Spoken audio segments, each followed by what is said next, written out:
The steps to becoming a top G. The steps to becoming a top G are absolutely not self-accountability. Everything that happens in your life, whether good or bad, is completely your fault, which is why you must be analyzing the chessboard. The fact that his woman left him and he doesn't truly completely understand why and has not put a plan in place to make sure it is not repeated is why he will never be a top G.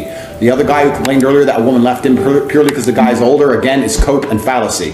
To be a top G, you must analyze yourself, look in the mirror, and understand that everything good that happens to you in your life is your fault.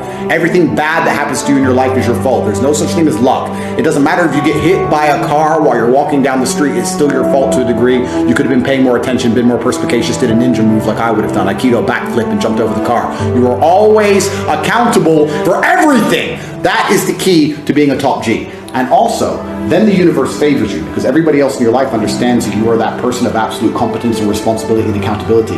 Every person who knows me comes to me and they know I can fix any problem. I am that guy.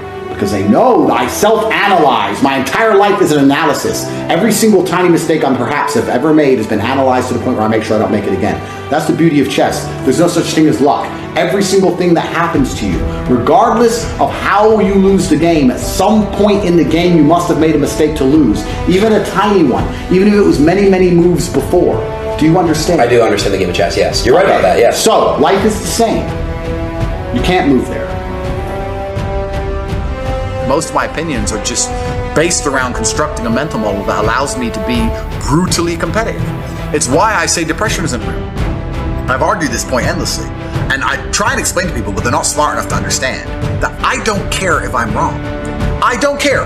I am more competitive as an individual if I don't believe I can become depressed. So I don't give a fuck if I'm right or wrong, because no matter what bad happens to me in my life, even if, heaven forbid, the worst things on earth that could happen to me, I could never become clinically depressed because I would never self-diagnose myself as clinically depressed because I don't believe in it. I believe that I am currently sad, but I have work to do, and eventually I will feel better. I will never get to a point of absolute desperation and kill myself because I'm never going to get to a point of hopelessness because I don't believe in the idea of hopelessness. You cannot try and make me adopt thinking that will reduce my competitiveness as an individual. So I don't give a fuck if I'm wrong. I don't believe in it.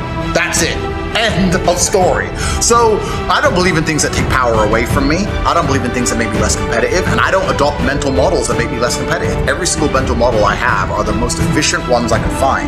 They're the mental model I found that if I adopt, I become a more fearsome predator. That's it. So this is how I've come to all of my conclusions as an individual.